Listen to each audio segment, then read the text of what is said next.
देश में जिस समय लॉकडाउन को लागू किया गया उस समय किसी सरकार को इस बात की उम्मीद नहीं थी कि इसके लागू होने के बाद जहां मानवता को बचाया जा सकता है वहीं प्रकृति में भी बेहतर बदलाव देखने को मिलेगा। नदियां साफ और निर्मल हो जाएंगी और लोग उस पर नहाने का और आचमन करने का उपयोग करेंगे। हाल यह है कि इतने दिनों में जो काम बड़ी बड़ी योजनाओं से नहीं पूरा हो पाया वह लॉकडाउन ने पूरा कर दिया है। वैज्ञानिकों के अनुसार वाराणसी में गंगा में 40 से 50% सुधार आया है। नदी की धारा में ऑक्सीजन का स्तर उल्लेखनीय ढंग से बढ़ गया है और पानी की गुणवत्ता बेहतर हुई है। अब इन नदियों का जल नहाने के लायक भी हो गया है। वाराणसी और कानपुर में गंगा का प्रदूषण काफ़ी कम हो गया है। लॉकडाउन के कारण चमड़ा उद्योग बंद है और गंगा जल पीने लायक हो गया है।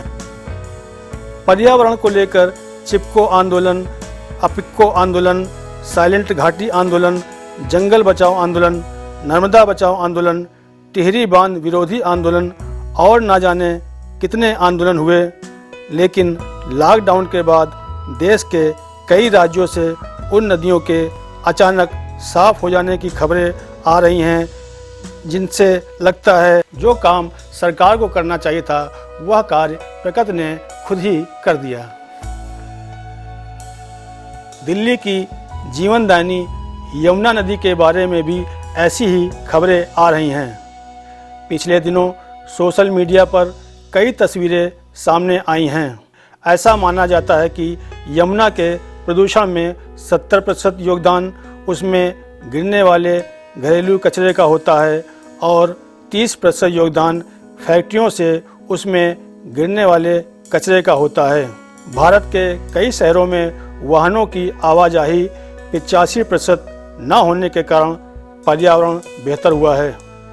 शराब, नॉनवेज और पान मसाला आदि का इस्तेमाल न होने से लोगों के स्वास्थ्य में सुधार हो रहा है। इस लॉकडाउन के लागू होने के बाद प्रकृति में बेहतर बदलाव देखने को मिल रहा है। ओजोन परत काफ़ी साफ हो चुकी है। इसके अलावा हिमालय में भी काफ़ी बदलाव देखने को मिल रहा है। इस लॉकडाउन से वैज्ञानिकों ने पाया है कि इस परत में अब उल्लेखनीय सुधार आ रहा है।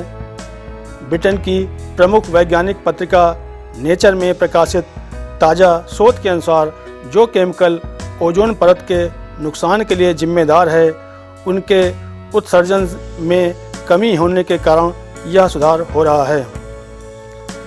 पंजाब में भी हवा के स्तर में ज़बरदस्त सुधार देखने को मिला है। राज्य के ज़्यादातर शहर खुद ब खुद ग्रीन जोन में आ गए हैं। ऐसा शायद सालों में पहली बार हुआ है। लुधियाना, जो कि आमतौर पर देश के सबसे प्रदूषित शहरों में से एक है, यह शहर भारत के सबसे साफ शहर की सूची में अब शामिल हो चुका है। धौलाहार को सफ़ेद पर्वत के नाम से भी जाना जाता है। यह हिमाचल प्रदेश में स्थित पर्वतमाला है। यह राज्य के पश्चिम में चंबा जिले से शुरू होकर पूर्व में किन्नौर जिले से उत्तराखंड से होते हुए पूर्वी असम तक फैली हुई है। इन पहाड़ों को देखने के लिए पर्यटक दूर दूर से धर्मशाला पहुंचते हैं, लेकिन हवा में दूर हुए प्रदूषण के चलते यह पर्वत श्रृंखला जालंधर के लोगों के लिए अब अपने घरों से ही दिखने लगी है।